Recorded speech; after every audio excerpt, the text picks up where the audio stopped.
I would like to welcome you to the upper echelon. I want you to be honest and don't you lie. Don't you think of lying. Be for real. You're not a Bud Crawford fan. You just hate Spence, right? Hate it or love it, the underdog's on top. To Bradley, you're a hater. To Bradley, you're a hater. And then you accomplish your goal, and then everybody take it all away from you. Like, it just feels like death. It honestly felt like death. And I felt like literally like taking my own life. It was that bad. It was that bad. You know, it was me against the world. It's my family, it's my wife, it's my kids against the world. Like, so many people turned their back on me. You know, they turned their back on my family. It's just that everybody, a lot of people are just followers, and they tend to just bully and pick, and you're on social media that no one can see you. No one can see you, so people say terrible things. I said I wanted to commit suicide. I didn't want to live anymore. I didn't want to fight anymore. So you know what it's like to be hated on and for people to spread false narratives against you, right, Tim? But look at you now. You're doing the exact same thing that you claimed everybody did to you to make you feel the certain way that you did, that you almost wanted to kill yourself. But this man right here has went through a horrific car accident, an eye injury, and you still on this man's case. Like, you spreading a false narrative like this man don't want the work that he wants. And he showed you from day one he wants that work. He told you what he was going to do. He said, I'm going to get all 3 belts, then I'm going to get Terrence Crawford's. But you steady right there trying to push the narrative that he can't come see Terrence Crawford because he's scared. If we think about it and we break this all the way down, Tim, first off, Crawford would be suing Bob Arum if this was Spence's fault, for one. And for two, I seem to remember you had a chance to fight Spence, but you didn't. You started how that across the street stuff. But now it's not no across the street stuff. And in this video right here, I'm going to show how you sit there and you contradict yourself. And you say any and everything just to get your point across. It's called changing the narratives, Tim. And you're supposed to be better than that because you have the responsibility to teach people what's right and what's wrong, because you're in a position to teach people, not to lead them astray. And you lead them down the wrong path. You lead them down old media because you sit here saying any and everything, not thinking about the consequences of what you're saying and the actions and the reactions and how it might affect the next man the same way it affected you and had you wanting to quit and daggone kill yourself and your family. You forgot about that, didn't you, Mr. Tim Bradley? Well, I'm here to remind you, Tim Bradley, because everything you say can and will be used against you in the court of upper echelon. And now we're on your ass now. Earl Spence. So Earl Spence. Mm-hmm. Everybody, ain't nobody want to fight Earl Spence. Mm-hmm. So he's building more confidence, and nobody want to fight Earl Spence. Would you like to fight him? Man, Earl for what? Man, guys, this is. Come on, man. Would you like to fight him? Man, Earl for what? Boogeyman. I don't see a lot of people calling out Errol Spence. Bro, when is Errol Spence fighting again? March 16th? Yeah, but how long has it been? A long time. I wasn't his last fight. June of this year? At the start, yeah. June of this year? First round knockout, remember? Yeah, but hey, where you at? I saw some of the. And He's going to be retiring, man. What's your take on that, I mean, he had a great career, and, it's his time. He made a lot of great money, had a lot of great fights. Basically put his life on the line when he fought, because he fought any and everybody. So if he retires, man, I wish him good luck in anything else that he does in life. And he had a great career. Is that somebody you wish that maybe you would have got a chance to share the ring with? I believe everything happened for a reason. I'm not gonna say I wish that I got a chance with. If it happens or he decided to come back and I fight him, then cool. But I'm gonna wish him a great retirement. You see that Earl was humble and respectful, but he know, like I know, like you know, like everybody else know, you ducked that man. He was a hungry young lion, and you was a gazelle. You was in his sights, and you was right for the picking right there. It was been a great name to go on his resume, Tim Bradley, the Iron Man. And you knew it, he knew it, we all knew it. That's why you ducked. The WBA said, Tim, make the fight. Tim was like, oh no. You start hollering at different sides of the street. You try to say we don't do business with them. You said forget it. I'm just gonna go ahead and retire. You was at the peak of your career. You still had fights left, but you seen the Grim Reaper, who is Earl Spence, coming for you. You talking about Boogeyman. You know he was the Boogeyman. That's why Keith Thurman was ducking him. Floyd told y'all can come get his belt if you fight this young lion. You didn't want it. Porter didn't want it. Keith Thurman didn't want it. And I thought you want to get a belt. That was the best thing. But not you, Tim Bradley. And we're not going to let you sit there and say nothing. And now you sit there and jump on Terrence Crawford because you feel like he has a chance to stop Earl. You're not really a Terrence Crawford fan. You just want to see Earl go down because he ended your career early and he put the punk down on you. That man punked you. That's what the word is. You a grown man scared of another man. You got punked, Tim Bradley. Punked. A lot of people think that Spence is gonna run through Mikey. No, but it's a 50-50 fight. Man, a lot of people don't think so. It was a big step up for him. A lot of people don't think so, man, because Spence is just big. All right, just put it that way. Mikey knows what he got to do, because I see the same thing that Mikey sees. Okay, I ain't gonna give it away, but I just want to see if Mikey can do that. All right, I ain't gonna give it away. You said you seen something when he fought Lamont Peterson as well. No, see, the thing is that Spence don't move his head. Spence's head is always there. It's always there to be hit. You know, Mikey's a really good counterpuncher. You know what I mean? Spencer throw, and then he's right there. He stays there. You know what I mean? He like that. He'll catch a couple, but he's right there to be hit right down the middle.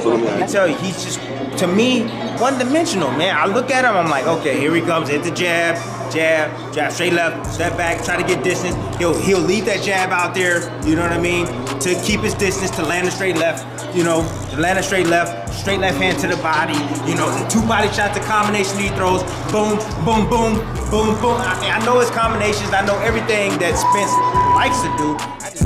Well, I guess Mikey Garcia didn't have his glasses that day because whatever he thought he seen, he couldn't find it when he was in the ring. And you sit there and say what Spence can and can't do, and you sitting there saying that he's one-dimensional, so why doesn't he lose? He ain't lost yet, but you got a loss. You got two. Actually, three to the same person, but we'll get to that later. But they gave you one of them decisions. You say he don't move. Well, he don't get hit. He's the least hit welterweight, and he has the highest punch-to-hit ratio. But you saying that he's basic and he's one-dimensional. I seen him box Mikey Garcia the whole fight. You a sports analyst. You supposed to see this, Tim. He controlled the distance. He controlled the range with his jab. Mikey could not get in there and touch Spence. He also did it to Danny Garcia. In and out boxing. The way he boxed Lamont Peterson, he was in and out, changing levels. He changed distance. He was pivoting. He even switched stances. He went orthodox for a minute. But you saying he's one-dimensional. And you saying it's right there and it's easy to hit. So why didn't you get in there and fight him? If he's so easy and you see so much, why don't you get your black ass in there and go see what the truth is all about? Because you know, and it's propaganda that you pushing. You trying to make the man seem less than what he really is, and that's some hating ass shit.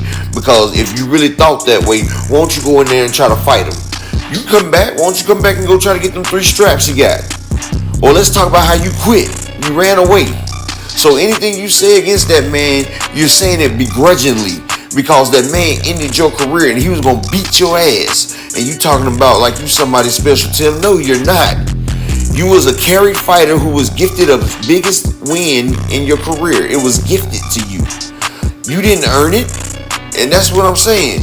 And then you think that makes you qualified to talk about this young lion like this, like you really put in the damn work. If you was really a champion like you said, a beast like you said, you would have took all challengers. Say that you ducked him. Can you give us any clarification on that? On Spence. Saying that you ducked him. That you ducked him. That you retired instead of facing. Bro, listen. You said the WBC ordered the fight. Oh yeah, were you saying something, Tim? Here you go. Oh, the WBC. He said the WBC ordered the fight. Right, the WBC did order the fight, but check this out.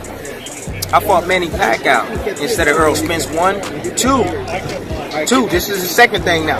I'm gonna give it to y'all right now. The second thing is that when the hell have we been doing business, or anybody from Top Rank been doing business without Heyman? You know what I'm saying? So, bruh, say whatever you want to say. Duck you and retire because I want to face you, bruh. You know the fuck.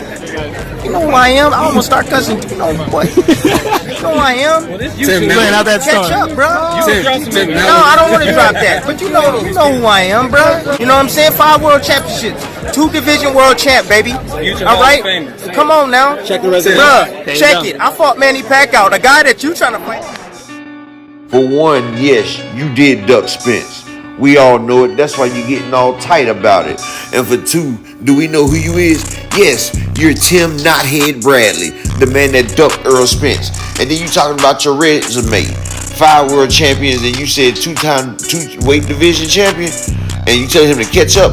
Okay, he's a 3-belt holding unified champion right now, about to be undisputed. Yeah, something that you would have never done. You've never been a 3-belt holder at one time. Yeah, Tim. So what are you saying? And I guarantee when it's all said and done, his resume will look a lot better than yours. What big names do you have on yours? I told you your biggest win was a gift. That's why everybody was coming at you like that. That's why you felt so alone, because everybody knew you didn't beat Pacquiao. You lost 3 straight, but they gave you 1. Now, who are you again, Tim Bradley? You just a lonely ass man who sees a lion out there with a better record, a better resume, and he's gonna be a lot better than what he is. That man's done made more money than you have in your entire career already. But you talking about catch up. No, this is the big fish, strap season, man down, and you see it. And that's why you're jealous, because you hate it. This man is on a damn plateau that he's done surpassed you. When he fought Kell Brook, he surpassed you. Matter of fact, no, I'll give you one better. When he unified with Sean Porter, he surpassed you. And his record is better than yours already, Tim. So, catch up for what? What do you want him to catch up to, Tim Bradley? And one thing about this about Earl, he ain't ducking nothing. He ain't ducking nothing. He want all the smoke. But then you sit there and fake like you want the smoke, but you really don't. And that's the real fact about the situation.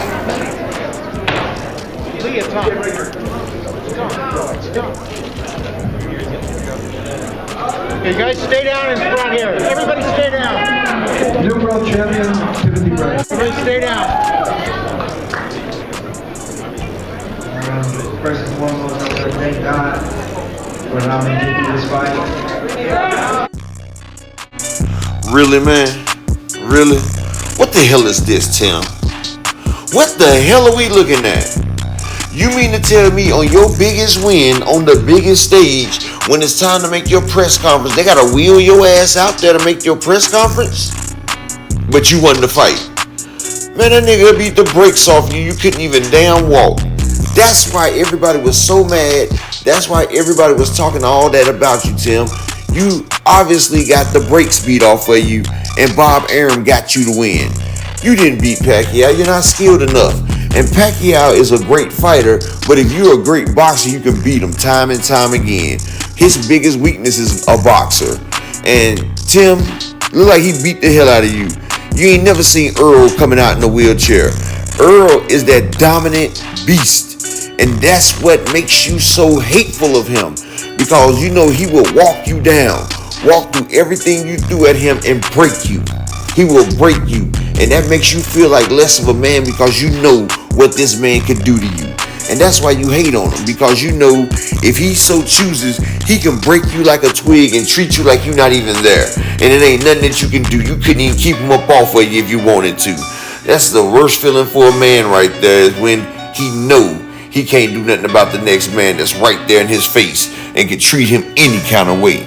Yes, that's why you're mad at Spence, because he would own you, Tim Bradley, the same way Pacquiao owns you. Not once, not twice, but 3 times. But they gave you 1. So you really 0-3 versus Pacquiao, but they gave you 1. So it's 1-2 versus Pacquiao. But let's put a star by that 1, because we really know who really won that fight. That's why the fans was coming at you that way.